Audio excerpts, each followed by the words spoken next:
साथियों, जय हिंद, जय भारत, वंदे मातरम। में आपका साथी वेटरन ओम प्रकाश।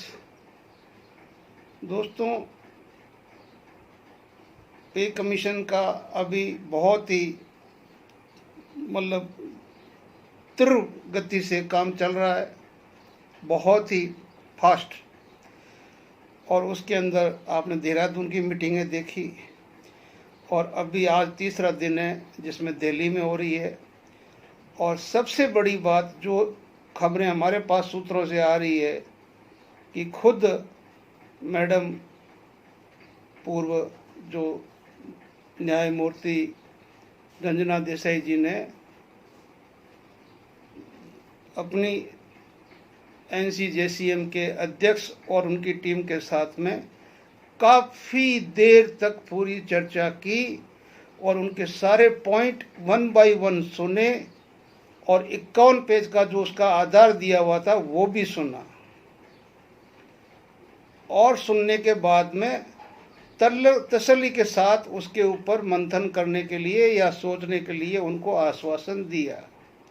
यानी कि उन्होंने शांति से उसको सुना, लेकिन उसके ऊपर कोई बहस नहीं हुई और शांति से उसको सुन लिया।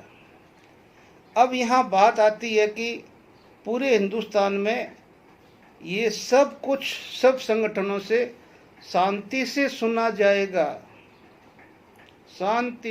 जाएगा और जब इसकी रिकमेंडेशन बनेगी और अगर संगठन सोचे कि भी हम ठगे गए हैं तो आपको 4 कदम उस वक्त उठाने पड़ेंगे।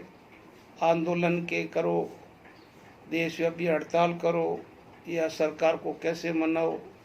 क्योंकि यहाँ एक मुख्य बात कहना चाहता हूँ, टंकी से पानी उतना ही आता है जितना उसमें होता है। खत्म होने के बाद नल में भी पानी बंद हो जाता है। टंकी से पानी अनवरत चलता रहे तो उसके लिए उतना पानी का स्टोरेज हमारे पास होना चाहिए जो कि हमारे पास नहीं है। हमें समय समय पे टंकी भरनी पड़ती है, उसको यूज लेनी पड़ती है। आप समझ रहे होंगे कि मैं क्या कहना चाहता हूँ। उसके साथ में आज पेमेंट सबकी आ जाएगी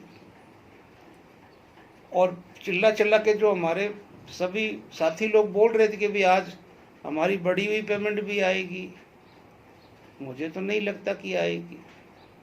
लेटर दिखा रहे थे, वो दिखा रहे थे। अगर आज किसी की आ जाए तो खुशकिस्मती है, लेकिन मैं तो अपनी हिसाब से बोल रहा हूँ, मैं किसी लेटर की बात नहीं कर रहा हूँ। क्यों कि कुछ चीज़ें ऐसी होती है कि सरकार की मंशा को पहचान लिया जाता है कि ये सरकार क्या करेगी, आगे किधर जाएगी। इसलिए पे कमीशन कहीं पर भी बहस डिस्कशन इससे बिल्कुल बचेगा। और जितनी शांति से सुनेगा तो संगठन यही सोचेंगे कि हमारी मांगें स्वीकार हो गई है।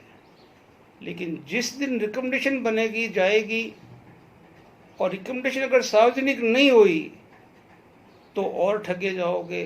क्यों कि आपको पता चलेगा जब रिकमेंडेशन में मान के सरकार लागू करेगी उस दिन धमाका होगा, विस्फोट होगा।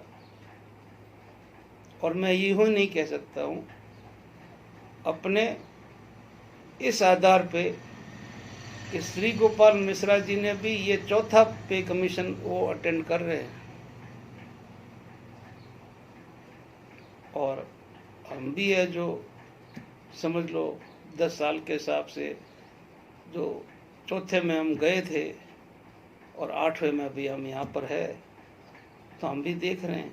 लेकिन हम बीजेपी की शासन प्रणाली के ऊपर भी गहन अध्ययन के साथ में ध्यान भी रखा हुआ कि भी इनका किस तरह से शासन प्रणाली में शासन किया जाता है और कर्मचारियों के साथ इनका कैसे है और साथ में व्यापारियों के साथ कैसा है, मजदूरों के साथ कैसा है, किसानों के साथ कैसा है। ये चीज़ें आपको अवलोकन करने से ही आप बता सकते हो कि भी ये चीज़ होने वाली है, ये होगी। तो दो बातें हैं, फिटमेंट फैक्टर आप कुछ भी कर लीजिए 2 के आसपास रहेगा। मैं 5-7 के ऊपर नीचे की नहीं बात कर रहा हूँ, 2 के आसपास। अब जिनको 4 चाहिए या 3.8 चाहिए वो तब तक शांत रहें जब तक कि भारत सरकार इसको डिक्लेयर न कर दे। वीडियो को ज़्यादा आज लंबा नहीं करूँगा, कारण यही है कि ऐसी कोई खास समाचार नहीं है कि पे कमीशन अपना काम कर रहा है और जिस आधार पे वो बनाएगा रिकमेंडेशन, उस आधार के लिए हमारे संगठन है जो बराबर प्रयासरत है और अपनी रिकमेंडेशन देते जा रहे हैं अपनी तरफ से।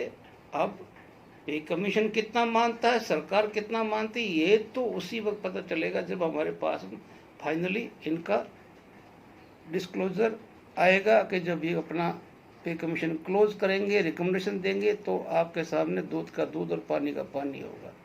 जय हिंद, जय भारत, वंदे मातरम।